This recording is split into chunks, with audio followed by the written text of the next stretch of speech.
इस शहर में ताजी हवा के भी पैसे लगते हैं क्योंकि इंसानों ने सारे जंगल काट दिए। एक दिन ये लड़का अपनी एक दोस्ती के घर जाता है। तभी वो देखता है कि उसके घर पर बहुत सारे सुंदर पेड़ों की पेंटिंग बनी हुई है और वो लड़की बताती है कि मैं हमेशा से इनको देखना चाहती हूँ, पर बाहर तो कोई पेड़ बचा ही नहीं।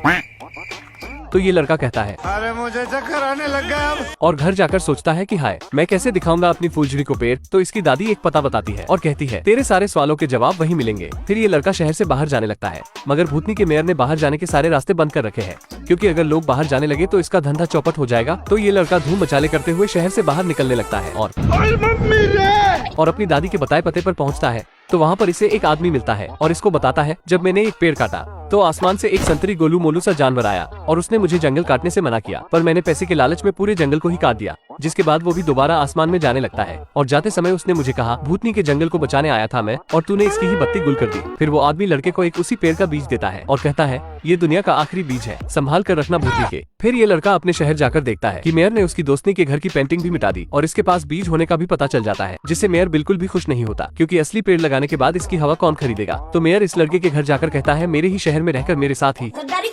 तो इसकी मम्मी कहती है, ओ ये भूतनी के 1.5 फुटिए निकल यहाँ से पहली फुर्सत में निकल। तो ये मेयर कहता है, गजब बेइज्जती है, और वहाँ से चला जाता है। मगर जब ये अपने कमरे में जाकर देखते हैं कि उस बीज से पौधा निकल गया है, तो ये तीनों उस पौधे को मेयर से बचाने के लिए भागते हैं। मगर ये भूतनी का मेयर इन्हें देख लेता है और इनके पीछे पड़ जाता है और कहता है, तेरा तो गेम बजाना पड़ेगा। इतने में ये एक क्लिप पंखे में फंसाकर इनकी तरफ कर देता है, जिसकी हवा से वो पौधा एक बोतल में गिर जाता है और ये 1.5 फुटिया उस बोतल को उठाकर भागने लगता है और उसमें से पौधे को निकालने लगता है। मगर पौधा कहता है निकलेगा, जिससे इस भोपाड़ी का हाथ उस बोतल में फंस जाता है। इतने में दादी सुपर हीरो वाली एंट्री मारकर उस बोतल को छीन लेती है। फिर ये इस पौधे को लगाने के लिए जमीन ढूंढने लगते हैं। तो ये दादी जेसीबी लेकर उस 1.5 फुटिया की मुंडी उड़ा देती है, जिससे वहाँ जमीन निकल जाती है। तो ये लड़का सभी को बताता है कि ये भूतनी का 1.5 फुटिया हमसे फ्रेश हवा के पैसे लेता है, मगर ये पेड़ हमसे कोई पैसे नहीं लेंगे। तो सभी लोग कहते हैं, आपका नॉलेज तो कमाल का। तो ये गार्ड तेरे नाम के सस्ते सेलमोन खोल को डोरेमोन बनाकर उड़ा देता है। फिर जैसे ही ये इस पौधे को लगाते हैं तो वो संतरी गोलू मोलू सा जानवर दोबारा धरती पर आ जाता है। अब धरती दोबारा से हरी भरी हो गई है। अगर आपको वीडियो अच्छी लगी हो तो लाइक जरूर करें। ये आपके लिए तो फ्री है, पर इससे हमें बहुत मोटिवेशन मिलता है।